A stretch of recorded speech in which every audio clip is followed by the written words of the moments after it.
ये लगता है नवाब मलिक जी महाराष्ट्र को लेकर कि महाराष्ट्र सबसे ज्यादा प्रभावित रहा और महाराष्ट्र में हमने काफी कष्ट झेला, पूरा देश दुखी रहा महाराष्ट्र से जो खबरें आती रही। तो अगर आप सब अनलॉक कर रहे हैं, वो क्या एहतियात होंगे और वो क्या सामाजिक जिम्मेदारियां भी होंगी सर, जिससे हम थर्ड वेव को भी रोक सके और ये जो केसेस खत्म हो गए इन्हें खत्म ही कर दें, बढ़े ना, हमें ये कल को अफसोस ना हो नवाब मलिक जी कि हमने अनलॉक क्यों किया। देखिए सईद जी, मैं एक बात क्लियर कर दूं सर कि महाराष्ट्र से खबरें आ रही थी कि 70,000 के करीब हर दिन पॉजिटिव केसेस आए, लेकिन महाराष्ट्र से ये खबर नहीं आई कि ऑक्सीजन बिना पेशेंट मर गया। महाराष्ट्र से ये खबर नहीं आई कि बेड नहीं मिल पा रहे हैं। सर वो अच्छी बात है, हमने पहले से तैयारी रखी थी लगातार, हाँ, इसलिए मुंबई मॉडल, महाराष्ट्र मॉडल की चर्चा होती रही। अब सवाल है कि जो अनलॉक की प्रक्रिया शुरू हुई उसमें 12 जिले ऐसे हैं जो ग्रामीण के छोटे छोटे जिले हैं जहां पे पॉजिटिविटी 5% से कम है। वहां पे सिनेमा घर 50% की क्षमता से, या वहां अगर कोई मॉल है तो खोलने की इजाजत है, लेकिन जो मुख्यतः मुंबई शहर है या उसके अतराफ में एमएमआर रीजन है या पीएमआर पूना है या नागपुर है, वहां पे सिनेमा घर कोई खुलने वाले नहीं है। वहां पे 50% क्षमता से ही सरकारी और निम सरकारी कार्यालय खुलेंगे। लेकिन एक चीज बता दूं मैं आपको कि महाराष्ट्र एक वाहिद स्टेट है जहां 6,200 हमारे यहाँ आरटीपीसीआर की जांच की लैब हैं। बड़े पैमाने पे क्षमता हमने बढ़ाई है। हमने निजी अस्पतालों में भी इलाज की दर निश्चित की है। म्यूकरमाइकोसिस को लेके पूरे महाराष्ट्र में मुफ्त इलाज की व्यवस्था है। अगर उसके अलावा कोई जाके कोई बड़े अस्पतालों में इलाज करना चाहता है, उसके लिए भी हमने दरों को निश्चित करने का काम किया।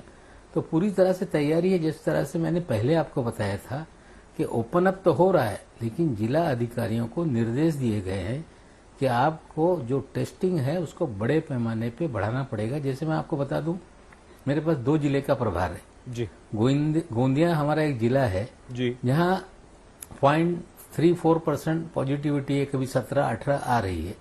वहां पे 2,500 हम टेस्टिंग कर रहे हैं। तो हमने कहा है कि ओपन अप के पहले लेवल में हम है, तो फिर भी एहतियात बरता गया है, कुछ वहां पे रिस्ट्रिक्शन रखा गया है, लेकिन टारगेट दिया गया है कि 5,000 कम से कम आरटीपीसीआर के टेस्ट हों, ताकि कहीं कोई केसेस बढ़ने लगे तो हमें जो भी एरिया है जहां से, जिस गांव से या तहसील से या डिस्ट्रिक्ट के किसी मोहल्ले से ज्यादा पॉजिटिविटी है तो कंटेनमेंट करके उन्हें किस तरह से रोका जाए। तो माइक्रो प्लान पूरी तरह से हर जिले में, जो हमारे यहाँ पालक मंत्री गार्डियन मिनिस्टर का एक कंसेप्ट है, उसके अध्यक्षता में ही पूरा डिस्ट्रिक्ट मॉनिटर होता है। ठीक है सर। वो सारे जिले के हमारे जो मंत्री हैं वो अपने अपने जिलों का नियमित अभ्यास करते रहते हैं। ठीक है सर, नवाब मलिक जी ये निर्णय बदले जाते हैं। ठीक है, ये बहुत अच्छी बात है। और देखिए यही हमारे देश की जनता चाहती भी है।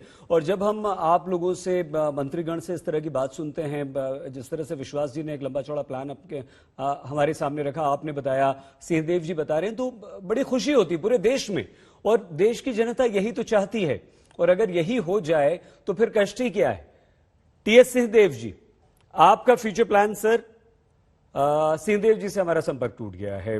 सजीव झा जी, दिल्ली, ये रहा कि भाई महाराष्ट्र मॉडल की अभी बात की, और ये अच्छी बात है। विश्वास जी, आपको याद होगा कि महाराष्ट्र मॉडल देश में अपनाया जाए, ये भी हमने चर्चा की है, इस बारे में भी चर्चा की है। तो देश एक ही है, राज्य अलग अलग है, उससे क्या फर्क पड़ता है, अलग अलग सरकारें, उससे क्या फर्क पड़ता है।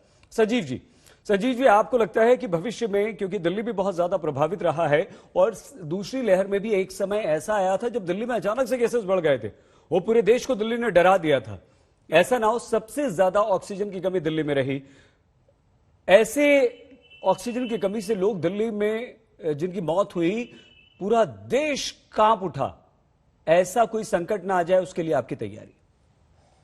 देखिए, बिल्कुल आपने ठीक कहा कि दिल्ली जो सबसे बड़ी कमी से जूझी सेकेंड वेव में, वो ऑक्सीजन की कमी थी। और इसीलिए मैंने पहले कहा कि इस बार दिल्ली सरकार इसके लिए पुख्ता तैयारी कर रहा है और 431 मीट्रिक टन की अपनी हम भंडारण क्षमता को बढ़ा रहे हैं। हमारे पास सिलेंडर नहीं थे, अभी हमने सिलेंडर 6,000 ऑलरेडी मंगाया है और जरूरत के हिसाब से उसको बढ़ाया जाएगा। साथ साथ जितने हमारे हॉस्पिटल्स में उसमें ऑक्सीजन प्लांट लगाए जा रहे हैं, लगभग 66 ऐसे हॉस्पिटल्स में जिसमें ऑक्सीजन प्लांट कई जगह लग चुके हैं या कई जगह महीने 2 महीने में लग जाएंगे। इसी के साथ साथ आगे मेडिसिन की बहुत बड़ी दिक्कतें थी, डॉक्टर से एक्सपर्ट पैनल बनाया गया, किस किस मेडिसिन की जरूरत है और उसी हिसाब से उसको लिया जाए। वैक्सीनेशन को लेकर के, चूंकि थर्ड वेव ना आए पहले, इसकी कोशिश हम लोगों को करनी चाहिए। हालांकि 18 से 45 के एज ग्रुप में हमारे पास वैक्सीन तो नहीं है, लेकिन 45 प्लस हमारे पास वैक्सीन है। तो 45 प्लस वाले वैक्सीन अब हम लोग हर बूथ पे, जहां पोलिंग सेंटर में लोग वोट डालने जाते हैं, हर एक पोलिंग सेंटर पे हम लोग वैक्सीनेशन की व्यवस्था कर रहे हैं। जितने हमारे आंगनबाड़ी हैं, आशा वर्कर हैं, वो घर घर जा रहे हैं, घर घर लोगों को रजिस्टर्ड करा करके वैक्सीनेशन के लिए वैक्सीन सेंटर तक ला रहे हैं। तो ये तमाम कोशिशें की जा रही है। जीनोम सीक्वेंसिंग को लेकर के लैब बनाया जा रहा है, क्योंकि ये देखने में आया है कि हर बार ये अपना म्यूटेशन चेंज कर रहा है ये वायरस। तो ये पता चल सके कि किस म्यूटेशन का है और कितना खतरनाक है, उसके लिए जीनोम सीक्वेंसिंग लैब यहाँ बनाया जा रहा है।